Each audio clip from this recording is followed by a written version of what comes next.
Welcome to Wednesday Live, everybody. We're so glad that you can join us. You are in for a treat today. We've got none other than Temeka Easter Rice.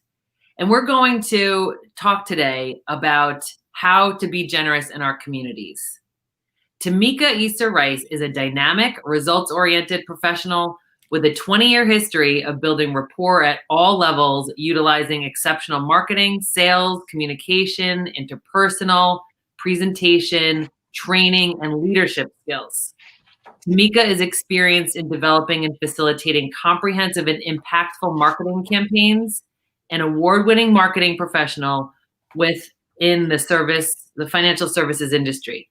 She is a national conference speaker on influencer marketing and employee advocacy programs.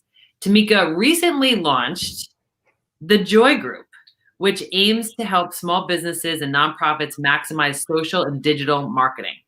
Temeka is passionate about financial literacy, female empowerment, and higher education.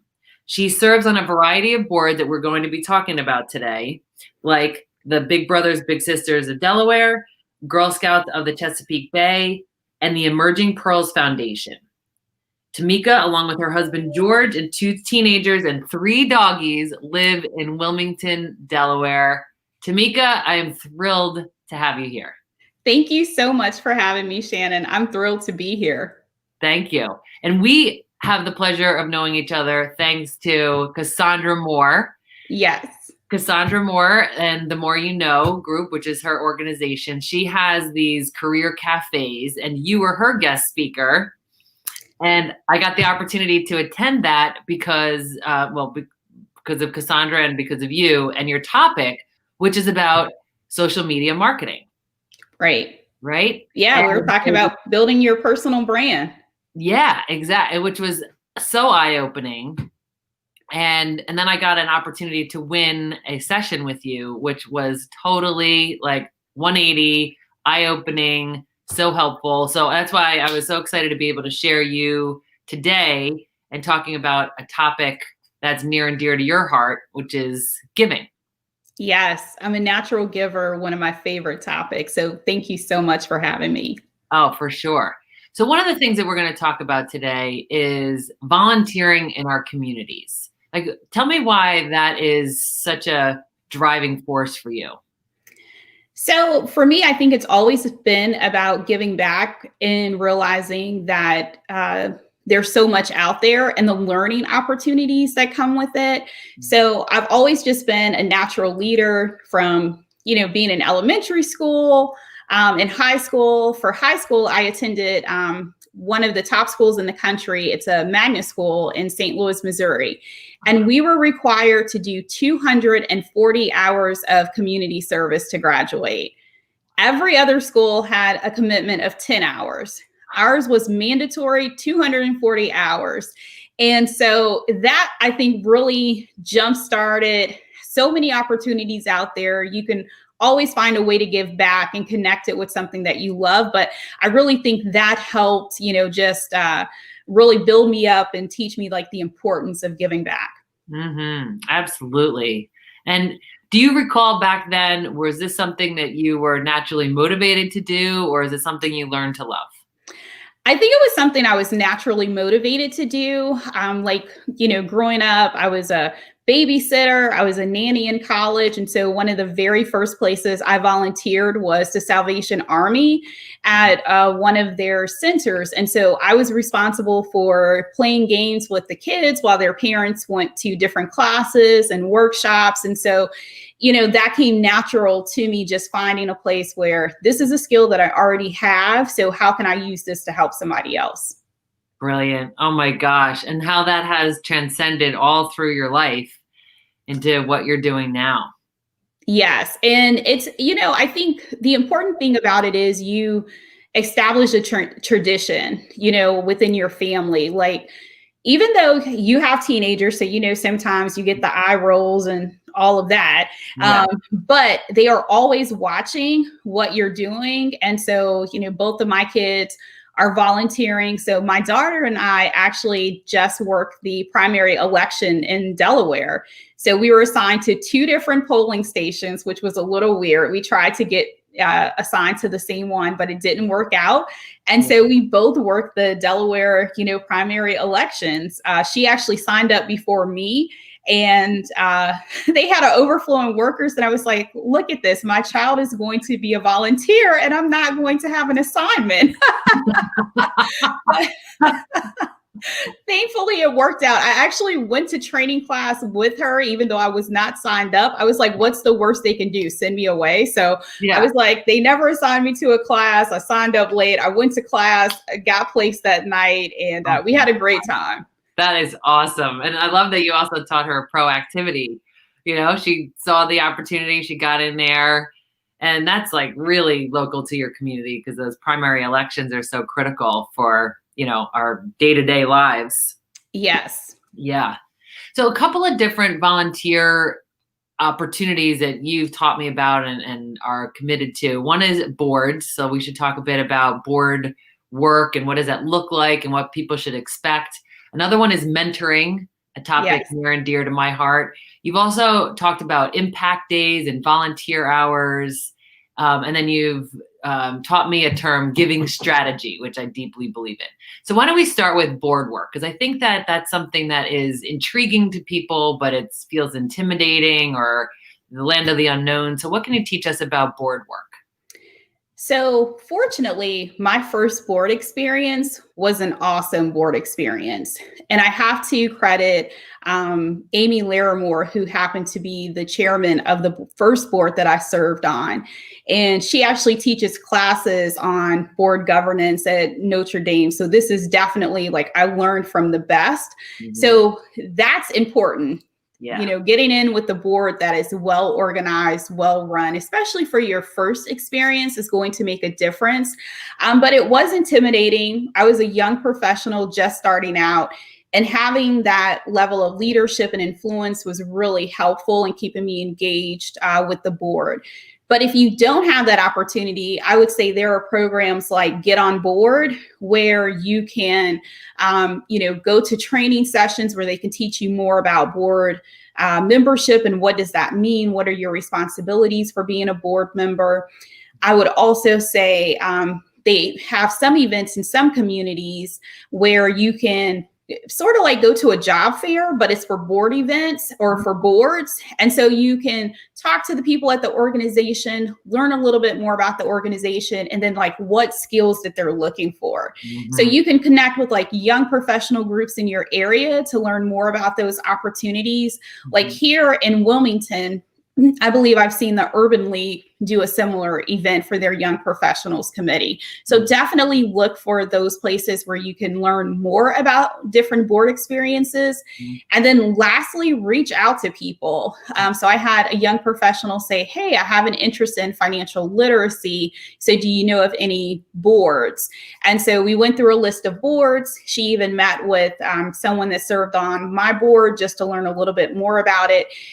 She decided to go with another opportunity, but it's definitely within that financial literacy space. And it was, one of the places I recommended. So I definitely say look for those training opportunities where you can learn more about what does it mean to be a board member, and network with other people. And then I would say you probably could learn a lot if your first board experience isn't an organized board, but I definitely recommend an organized board. Yeah, you see the difference for sure. Yes. Rather than doing everything, you have a specific role to play. So what would you say are the benefits to an individual personally and professionally by attending or participating on a board? So I think it helps you participate in a more strategic way. I'm still a big fan of individual volunteerism and volunteering at specific events and things like that. And then the board participation is just another level. Mm-hmm. And so many boards help set the vision, the long-term strategic vision for an organization. So where will this organization be in 3 to 5 years? Many boards also are responsible for hiring the executive director or executive officer of that organization and conducting performance evaluations and pay raises. Boards may be responsible for drafting bylaws and things like that. And so I think for me, it provides an opportunity to have a more strategic impact into that organization versus volunteering. And so that's why I think you have to be really committed to the board that you choose to serve, because you're going to be giving a lot. Now, I say that you're going to be giving a lot, but you'll receive a lot in return. So one of the boards that I'm on, I was recruited to join the finance committee. So my degree is in accounting. Surprise, surprise. I thought I was going to work for, back then it was the big five and then it was the big four. So I just knew I was going to be an accountant. And senior year, during that interview phase, and all of the accountants came in and they were like, this is what to expect. I was like, oh my goodness, I'm not going to talk to people. I'm going to be in an office. So it was too late to change my major. So I stuck it out, went into the finance industry. I say that to say I've never worked in accounting. I did do taxes for a number of years, but to me, that's very different than accounting. And this is a stretch assignment for me. It is a stretch assignment. I had to reach out to my friend who was a CPA and say, I sort of remember a balance sheet and an income statement. Can you give me a tutorial?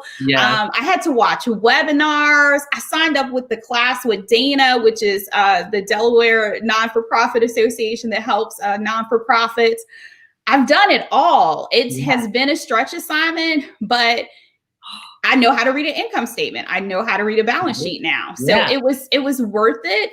And then I also think personal connections. So I've worked with some fabulous people on some, mini boards, and those relationships last a lifetime.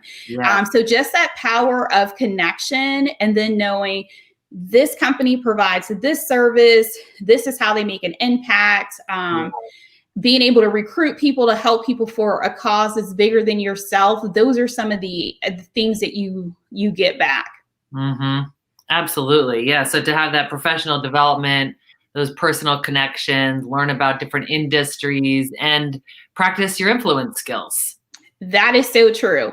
I had a job, and in this job, I spent about, maybe 3 years going through policies and procedures with the legal and compliance team. And so we were doing a bylaw review for one particular committee. And so I was like going through the different sections, and I was like, this doesn't line up with the policy and this doesn't do that. And someone stopped and they were like, are you an attorney? And I was like, no, but here is an experience that I hated at the time, right? And it has served me so well, because I've worked on bylaws in almost every single organization that I've been on, because I know what to look for, because I spent 3 years going through this process. So those kinds of experiences in your workplace can definitely, help out the board that you're serving on. Absolutely. Oh my gosh. And you mentioned Amy Larimore. Yes. Right. And is she the one that coined the phrase, the giving strategy? Yes. So we were actually on a panel together. And so she said, you have to get your giving strategy together. You have to get your giving story together. And so it's really a philosophy that you put pen to paper and you really say, for my time, talent, and treasure, this is how I will have a strategic impact. And so really thinking about giving as a long-term strategic initiative and not as a short-term. And so for me, that was helpful. I've always been a giver, had not heard that term before, never really put pen to paper. And so I accepted her challenge and I put pen to paper. And so my giving strategy at first was I give to support those organizations that sponsor or support financial literacy, because that's important to me, women in leadership, girls in leadership, and higher education. That was my giving strategy at first. And she actually said, you need to do an audit and make sure your giving matches up with your strategy. So I did the audit. I just pulled my taxes. It was easier to do.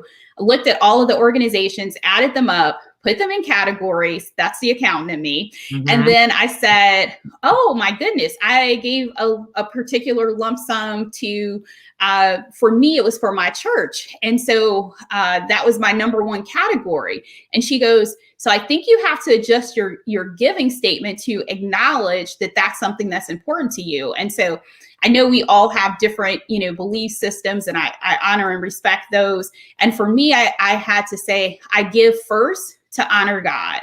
Then I give to those other things, and I reserve, a percentage of my giving to support my family and friends, because those connections are important to me. Yeah. And so if you're giving, you're organizing a race or a walk for a cause that's near and dear to you, I don't want to be like, oh, that doesn't fit my giving strategy. That's not on my list. So I want to be able to support you. And so that really helped me refocus.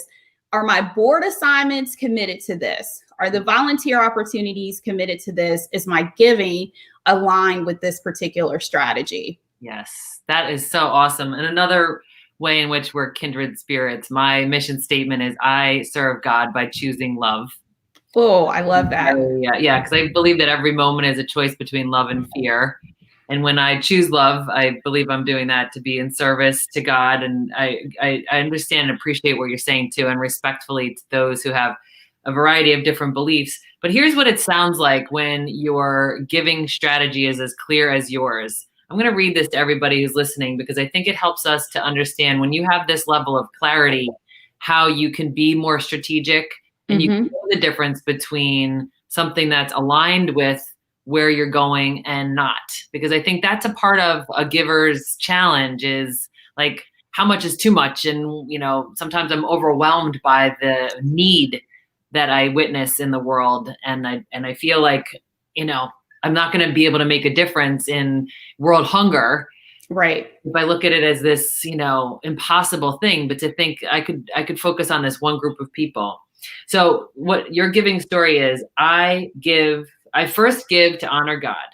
I give to champion causes that support women and girls, financial empowerment, and higher education. I also give to support the causes that my family and friends embrace. Yes. So well said. And I also appreciate that you edited it. You worked on it. You got feedback, right? It's something that is like any good strategy. It's a work in progress, and it evolves. It definitely does. And I think that feedback loop is so important, to check with people that know you and say, does this sound right? Does this feel right? And then to actually, do the homework and go back and say, does this align with what I've done? And then you made a really good point, Shannon. Sometimes as givers, we are overwhelmed, especially when you're a natural giver. You have a tendency to give until your cup is dry. And so I equate that to, I am better now, but I used to drive when the light came on orange or yellow in my car. I would continue driving and say, I can get 4 more days, not miles, but days. Like, didn't even measure it correctly, right? And, you cannot run efficiently when your tank is on E. And so as much as it's important to refill other people, our giving strategy, like you said, helps us make sure that we're not overextending ourselves, because it's so easy to get overextended, but we can't give or pour into anyone else's life if our cup is empty. Mm-hmm. So well said. And I think that's an important reminder for all of us givers who are afraid of that, and to have boundaries. And it's loving to have boundaries. It's really enables you to give more when you are making sure that you're refilling your cup, and to think of it as like cup runneth over. Yes. When we have so much that we can give. And, I think that encouraging people to get clear about what that is and how that works for them, and, what might that statement sound like, so that they can look for opportunities. And, then there's also the law of attraction, where, things just start to come your way because you've gotten clear about the way you want to serve. That's such a great point. Having those intentions and that clarity, today will be a great day, and taking those steps. And like you said, you choose love. For me, choosing joy. And that's why the joy group was so important, because I have to choose joy. I may not be joyful at the moment, but I have to choose it, right? It's a choice. And looking for those moments of gratitude, I really think, for me, that brings me joy. Just living in a space of gratitude and grace. I think that's so important. Totally. Oh my gosh. Yeah. This keynote that I just finished is about reciprocity. And the subtitle is "Give It All Away to Have It All." And the having it all is joy, like the joy that you get. And I think that very often we give out of an opportunity to serve and to be helpful and to be philanthropic and, altruistic. And then the amazing thing is how much more we get when we give. And I think mentoring is a great example of that. So talk to us a little bit about mentoring. So like you, I love mentoring. It's one of my favorite topics. I think that my mom was my first mentor. So my first job was in corporate America at 16. It was through an internship program. And my mom said, here are 3 things for you throughout the course of that journey. And so the first one was, the same people you meet on your way up, you're going to meet those on the way down. And so my mom was a stay-at-home mom and occasionally would work temp jobs. And for her, it was important that you treat the custodial staff the same way you treat the head of marketing. And so that has just always been something near and dear to me. And I actually watch and see how people treat other people who serve them, like in a restaurant and things like that. I think that's a character thing. Another thing that my mom, would always say, if you stroke out tomorrow, they'll replace you the next week. And so it's not like her story wasn't don't work hard, but sometimes I think we become our titles. And we become our position, right? And so life is about more than that. And so we have to be careful when that begins to take over and you're not focusing on the things that are important. And then the other thing she taught me is there's always something that needs to be done. So whether it's wiping a counter down or sweeping a floor, there is always something that needs to be done. So don't stand around looking for something to do. And so even though she gave me that advice many years ago, those have, held true. And so I'm always, looking for opportunities to connect with others. For me, mentoring is a two-way street. It should be a two-way conversation. It should be an engaging thing. It's not just me saying, here's what you need to know. It's me really listening. And so one of my favorite mentoring relationships is going on 20 years. So I mentored a young lady in a cotillion many, many moons ago.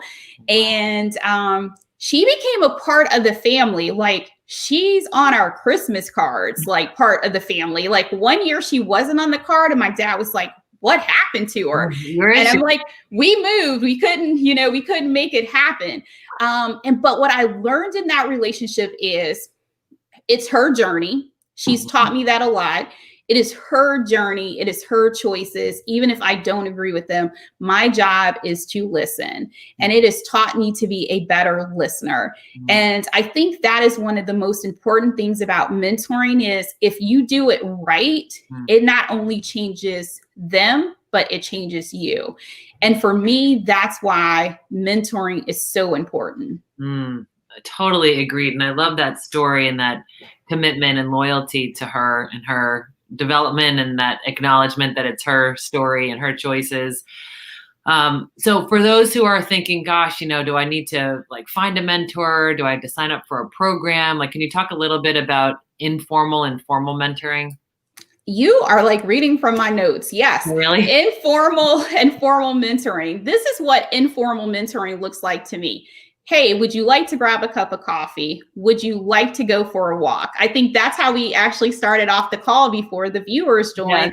Let's go for a walk. Yeah. And let's just chat. And so when I see someone new, at work, I'll just say, hey, you want to grab a cup of coffee? And I just want to learn a little bit more about them. Not saying that they're looking for a mentor. I just want to open up that opportunity to form a relationship. And if you have any questions, I'm here and I'm available. So, and I think a lot of people can be your informal mentor. One of my girlfriends likes to say, you need to get your board of directors, right? And so I have a group of a couple of people that I'll say, hey, I'm thinking about doing this thing. What do you think about it? And to me, that's more of like an informal, check-in kind of thing. It can happen over text message. It doesn't have to be every third Thursday, we're going to get together at 5:30. So mentoring can be something as simple as grabbing a cup of coffee or checking in with a group of peers. And some people don't even know that you're being, that they're the mentor, right? Yeah. Because you can watch people from afar and just say, okay, I really like what she's doing. I'm looking at her videos. I really like her message. I like how she resonates with people. And so I'm like, okay, what can I take from that? What can I learn from that? So it's some people that I've never had a conversation with that, I say, okay, they don't know it, but they're my mentor. Yeah. So it could be as informal as that. And then, organizations that you are involved in may have mentorship programs. I think really strong boards connect a new board member to an existing board member to make sure they have a smooth program. Yeah. And I think you can find mentors in many of the organizations you're involved in. But one thing that I will recommend is finding a mentor that doesn't look like you and doesn't think like you. A lot of times, especially on social media, we surround ourselves with people that say and think and do just like we do. I mean, who doesn't want to be surrounded by friends? But I think growth occurs when you're uncomfortable. Right. And you want to be able to learn from someone else. And you may not always like anything that they say, but I guarantee that perspective will be valuable. So find someone who doesn't look like you, who's not in the same group that you're in, and get their feedback. That is such great advice. And I think that also is true for ERGs, employee resource groups, to participate in groups of people who are gathering, who aren't necessarily your inherent group, but people who you could support. You could learn from, you can be an ally for, or just very simply, be more educated about what their challenges are. Yes, I think that's so true and great advice, because sometimes we feel like we're going to be much more accepted by someone who's more like us physically, or maybe age-wise or experience level, but we're not going to learn as much as we could if we could, find an individual. And I love the style difference too. Like, I remember a mentoring program that we were organizing years ago. We did the DISC behavioral styles assessment. And I remember some people on the board said we should partner people with similar styles so that it's easier for them. And I said, no, we have to try to find people who are opposites, because, that highly analytical person needs that impulsive creative to just, yin yang type of a dynamic. It makes you a much better individual. I mean, I think we can all agree diversity makes us all better. And so diversity in thought is important for exactly the reason you said, the creative and the analytical, and them coming together. Each of them are going to pick up things to make them both a better leader and make them a better person. Yeah. And I think the fundamental secret sauce you said earlier is listening. Yes. Okay. It's so important to listen. I think, sometimes I'll just speak for myself. It's hard to listen. And I'll go back to my mentoring relationship. I remember when she called me and said, you know what, Temeka, I don't think college is for me. And so you remember my giving story, college is important. Yeah. And I took a deep breath and I was like, so you've thought about this? She's like, yep. I was like, all right, what do we need to do? Like, how do we get you home? Because I want to listen. I want to understand, if it's been a struggle, why has it been a struggle? What do you really think your career path is? How can we help you, get there? And she's successful. She doesn't have a college degree, but she's successful. And so listening really, really helped me in that situation. Yeah. Yeah, because I think that's an example of having a bias or a belief that like this is the way. Yes. And if it's been our way and anyone else that we know that's been successful's way, that we could be influential to say, no, no, no, this works. And it's like, well, it worked for me and it worked for these other folks, but perhaps it's not the way for her. Exactly. You're exactly right. We have a comment here from Nani. She says, diversity in thought, perspectives, experiences, skills, etc., makes the winning team. I think that's so true. That's a great point. Yeah. Yeah. I It, love it that. makes us all better. Mm-hmm. Absolutely. So how about impact days? You talked about impact days. So, a lot of companies have impact days where the whole company may go out together to volunteer for a particular thing. So, for me, Girl Scouts is an organization that I love. And so, Delmarva, their employees came out and helped cut down trees at one of our camp properties. And so, they did so much work. I believe it was after a storm.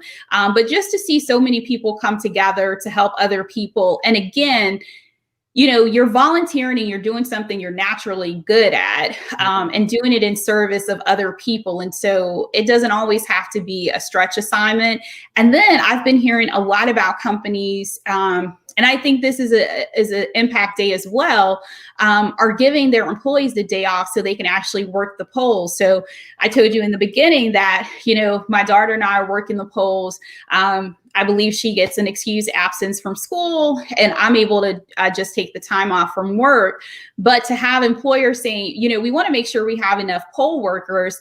And I think for me, that's something that's important for young people to do. The last time that I worked the poll prior to this time was before I had my 17-year-old kid back in St. Louis. And I remember they put out a call to young professionals, a big marketing campaign, because they were switching to quote unquote computer systems. It was just like this big disk drive. Okay. And people that had been working the elections for years, mainly your retirees, didn't want to work on the system.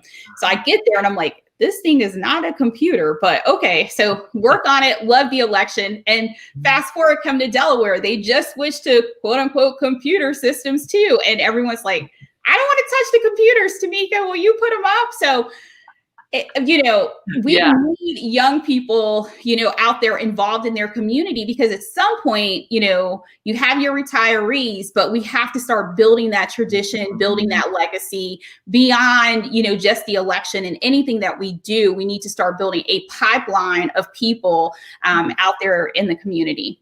Totally. Yeah. And I think this year is a great year to do that, because what I've been reading is that a lot of the traditional poll workers are afraid to be out and to be in contact with so many other people, which makes perfect sense. Yes. So if you're healthy and able and willing to make the time, and that could very well be an impact day for you, a day, that your employer grants you, or just a day that you take for your personal time because it's something you believe in.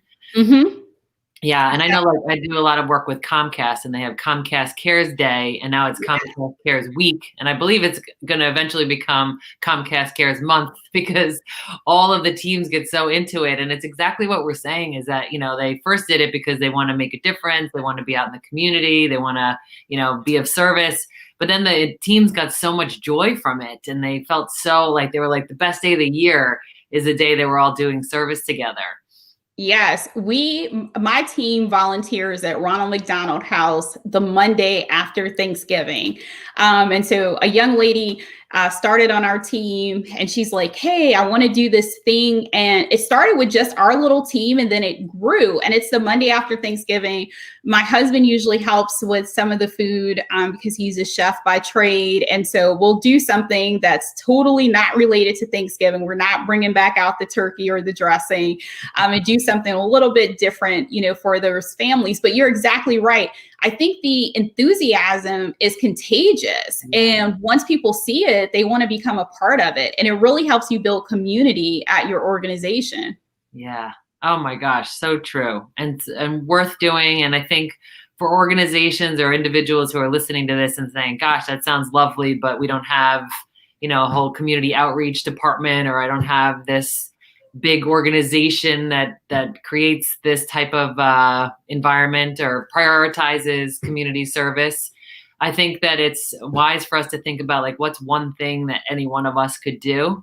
Right. What are those steps forward? So let's talk about just volunteerism in the most, basic way. What are some tips or some encouragement that you could give to those who are listening who want to give more but feel like, gosh, how do I make this work and what could I do? So I think it's important to realize it doesn't take a lot of time. And so find something that fits your schedule.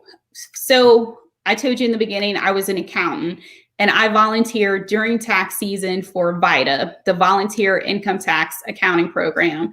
And it helps seniors and low income families file their taxes for free. That's only during tax season. You can work 4 shifts, you can work multiple shifts.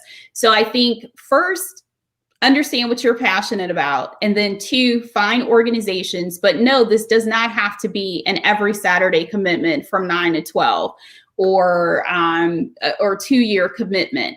Start with just 1-day service projects. Start with just 1-day service projects. I think it's just important that you start and you align and find something you're personally passionate about that you're going to bring the vision to. I think sometimes we forget when we're looking at our organizations that serve the community and say that you work in a marketing function at your job. And so it may be 10 marketers. And in this non-for-profit, there's 1 marketer. So can you help design 1 flyer? Are you a graphic designer? Can you design flyers? So this volunteer opportunity doesn't even have to be where you reach the community, meaning a direct service. It could be something behind the scenes like that. It could be volunteering to answer the phone or watch children in a children's program. So you really just have to find what you're passionate about. And one of my friends, I remember there was a time we worked together at one particular place and they would only give you volunteer hours for a particular thing. And it just happened to be something I liked. So I never thought about it, diversity in thought. And she's like, well, I like cats. I don't like kids. I don't have kids. I have cats. And so that's where she spent her time, so find those things that you like. And I really think that once we realize it starts small, it doesn't have to be a big impact. And guess what? You may not like the first thing you try. It may not be the organization for you. You may have to try 5 or 6 things, but when you find that right place, you will know that you're home. Absolutely. Yes. And I think that's another part of the boundaries is when you start to experiment with these different organizations that you don't sign up to be the all-in person. You do a couple of things. You see if it's a good fit for you. You see if it's an organization who really benefit from your kind of talent and experience. And then you decide how deeply you want to get involved. Like one of the other things that we have in common, Temeka, is that we both have 3 dogs. And, some people might think, gosh, that's like an abundance of dogs, which it definitely is. But the reason why we have our 3rd dog is because a friend of ours is a volunteer at the SPCA. And she's someone who just has a love for animals, all animals. And a way that she wanted to give back is she said, I can't adopt any more dogs, but I certainly could help them. So she would go and play with them, brush them, and then she would, call us to say, there's this dog that you have to get, and she's right. And the dogs that we have adopted with her help have been awesome additions to our family. But it was really the result of her volunteerism and her generosity that we have the delight that we have with these cute little members of our family.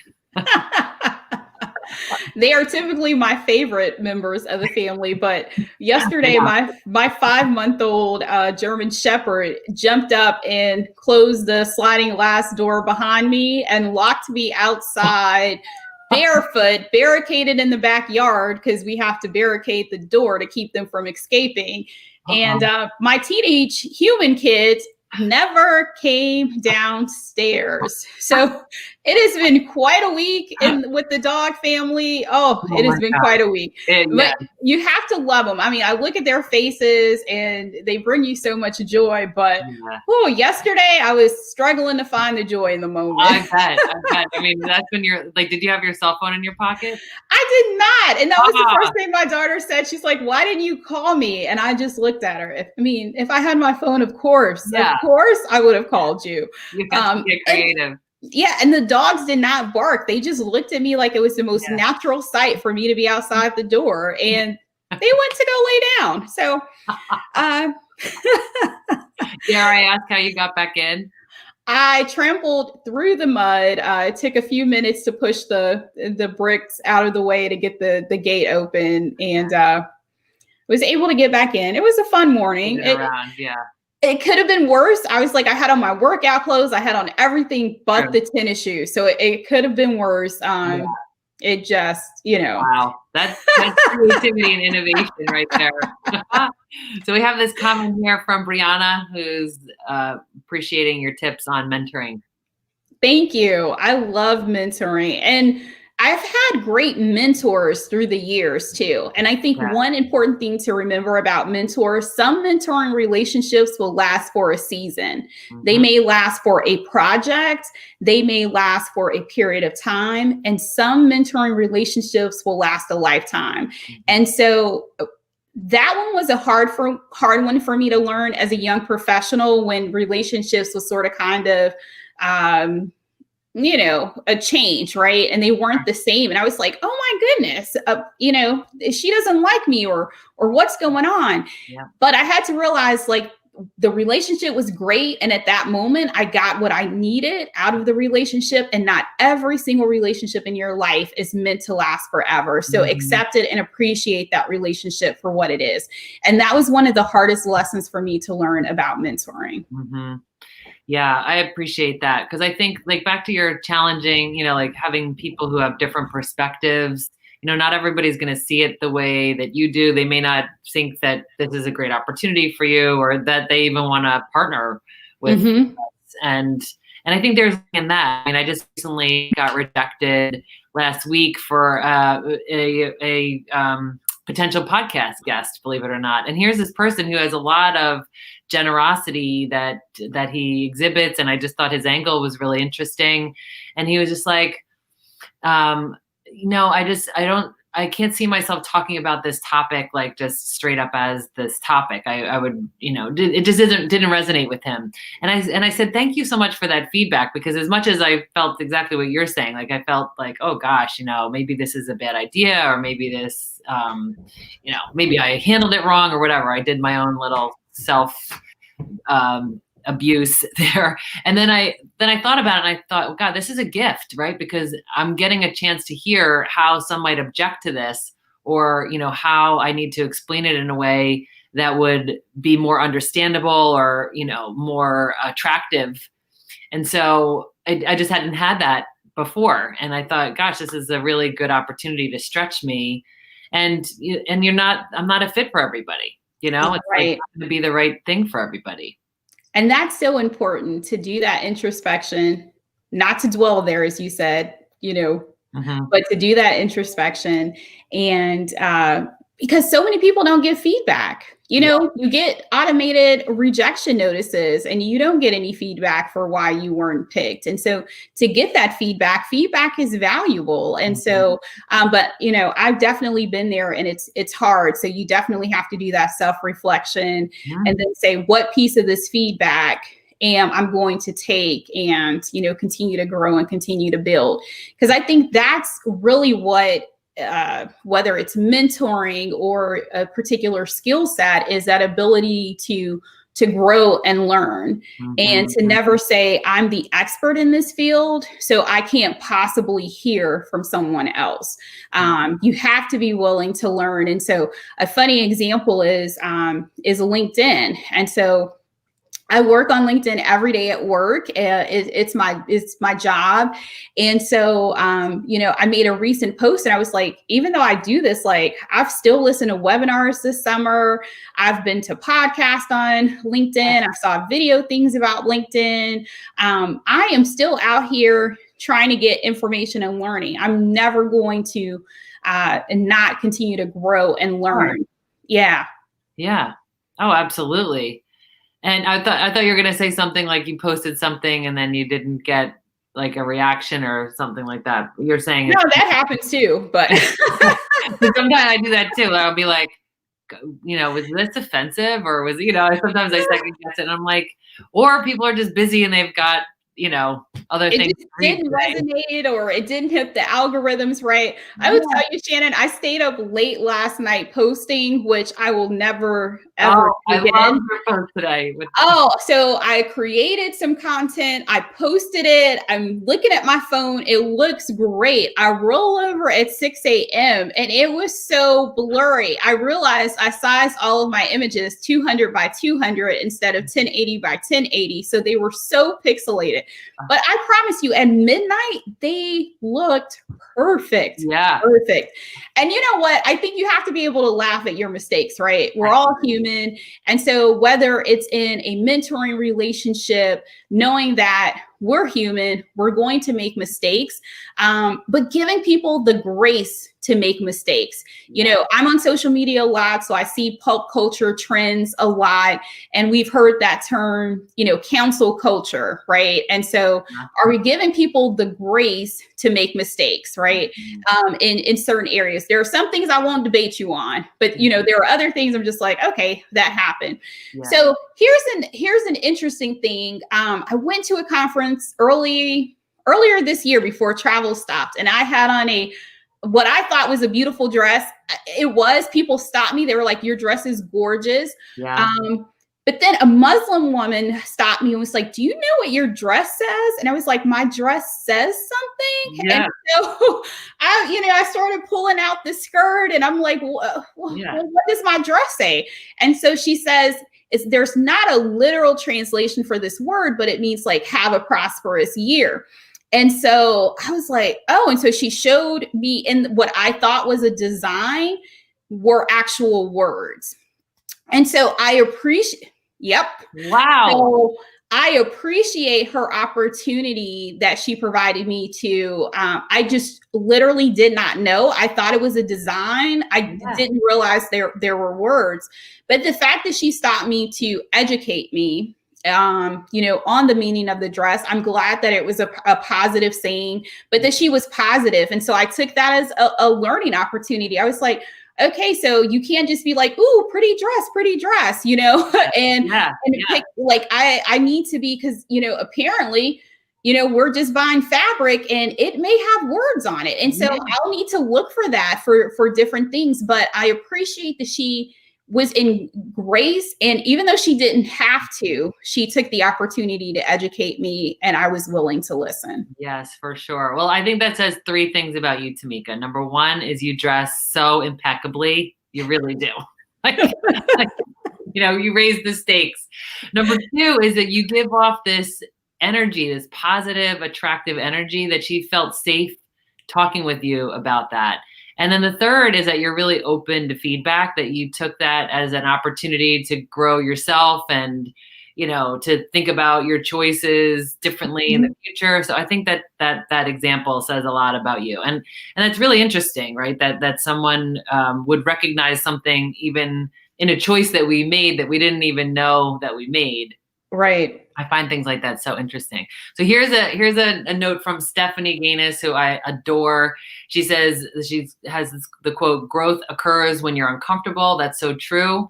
I really want my mentor to be honest and not always tell me what I want to hear, but what I need to hear in order to grow. So you talked about feedback as a gift. Let's talk a little bit about being generous with feedback and telling people what they need to hear, not just what they want to hear.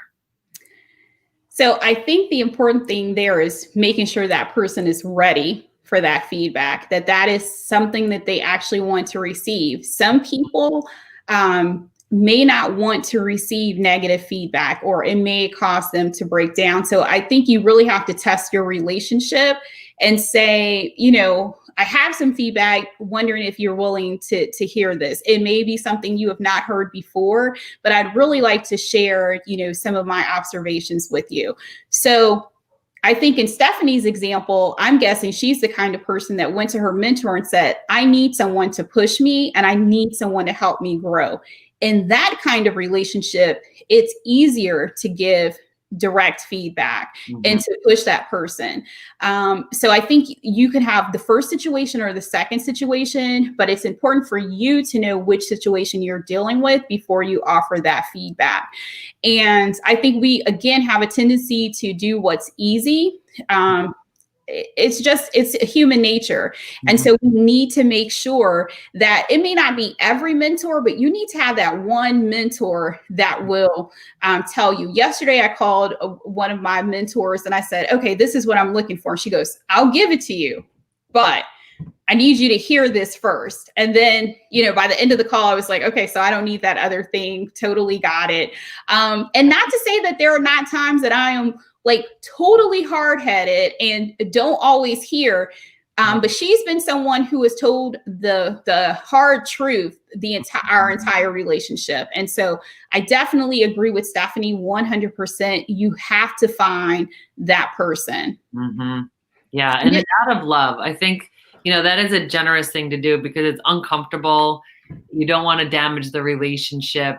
You don't want to say something that could really impair someone's emotional and mental well-being. So there are concerns that people have when they're giving feedback. But I think when it's out of love and it's in service to the person, and if you have that kind of a relationship, like the mentor you spoke to this week, it's like that person obviously cares deeply about you and wants what's the best version of you, willing to just dish it and go like that toe to toe, which I think that's where growth happens, right? It happens in those uncomfortable moments or in that level of like, deep desire and stress almost that you allow yourself to grow.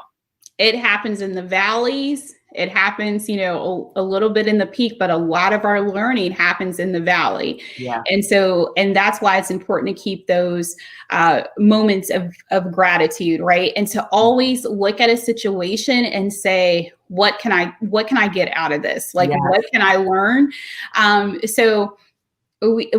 I hate to admit that I was this person, but so at a church that we used to attend, whenever they would announce the pastor was going out of town and another pastor would be preaching, like half of the church wouldn't show up. And so they addressed it one day and they were like, it doesn't matter like what he stands up here and says, like you have to be looking for that one nugget that is for you. And so I've taken that to every area of my life. Like, you've been to conferences and there are speakers that deliver and there are speakers where you're like, ooh, okay, I'm struggling to follow along here. But my mindset is there is one thing that I'm going to get out of this conversation. There is one thing, one nugget that was planted, especially for me. And so think about that in your relationships. Absolutely. Yesterday, I attended a conference. It's the Women in Cable Telecommunications. They have an annual leadership conference, and this year was all virtual. And they had Angela Duckworth, who wrote the book. Ooh, yes. Yeah, she's been a part of the conference in the past too. And this year she was on because the whole conference was about resilience for obvious reasons with this year. And she said something that you just said, which is to always treat everything that happens in your life as an opportunity to learn. Yes. Right. So and when you're in those valleys, you're in the valley, like many of us are in the valley right now for a variety of reasons, whether it's in our employment or our health situation or, our economic or even our mental situation. Many of us, it's a time of being in a valley. So just say, how can I be stronger because of this? How can I learn through this? And who do I need? Like, that's one of the reasons why we have Wednesday Live is I think it's important to connect with thought leaders like you, to give us some inspiration, to give us some energy or some new motivation to kind of get going and to be a part of a community, like, to gather with people and share ideas. Community is so important. There's just nothing better than being surrounded by a good community. Yes, I think that's so true. And to be a contributor and a receiver from your community. Yes. Yeah. So I have an investment club that we just started over the summer, and it's been like 10 years in the making. So we tried this about 10 years ago, didn't get enough members, but we take a moment at every meeting to share our wins. So Mm. what was your winning moment for the week? And so someone recently adopted their sister, and she got her into a great school, moved her from one school into another school, and that was her win.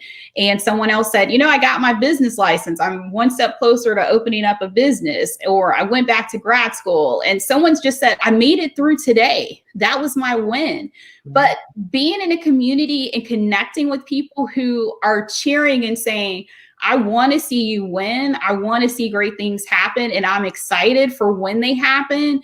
You just can't beat that positive energy. So for me, community is so important, who you surround yourself with. Absolutely. What would you say are organizational benefits to things like that? There's volunteerism, mentoring, building a community. If you could just, from your life experience, what are the ROI of those kinds of things? So the return on investment, I think you hit on the big ones, but I think the first one is you have a return on connecting people with your mission and your brand. We hear so much about brand and how brand is important and how people connect with brands. People connect with brands who give back. People connect with brands who do good work in the community. If you've watched like the popular show Shark Tank, a lot of those companies who were funded, they have this philanthropic, side where they give, a certain amount of their sales to a particular organization.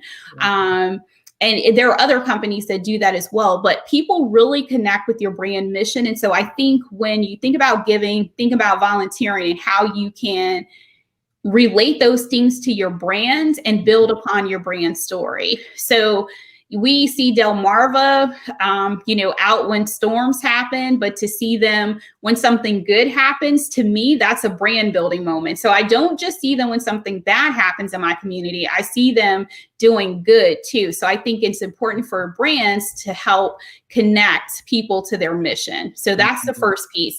The second piece is it connects people with your community where you live and where you serve. And so I think some of us, especially in the area we live in, we may commute into a particular workplace, but then we go home to our respective areas. But to actually have that connection with the community around your office and to build that with people that you work with, I think that's so core. I may think differently of you if I have to teach a financial literacy class to fourth graders, and you and I have never worked on a project together. And now we're going to work on this project with fourth graders together. Yeah. And so I'm going to learn a little bit more about you and get to know you on a different level. And it's going to help us at work as well.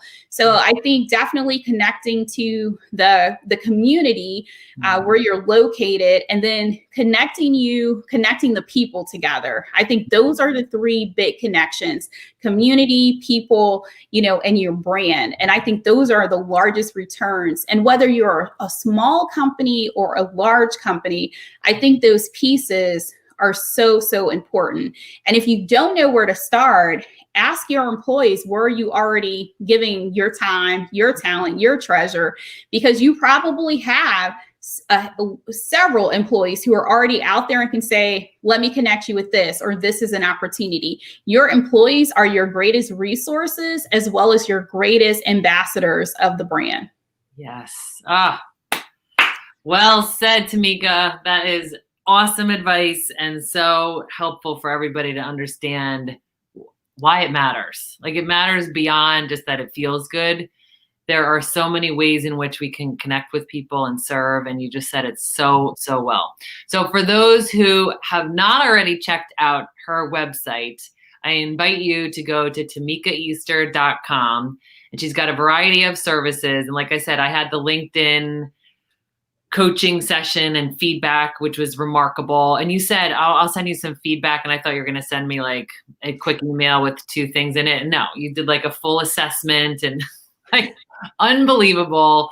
And to be honest, I haven't tackled all of them, but they are on my radar thanks to you. And now I know what to do.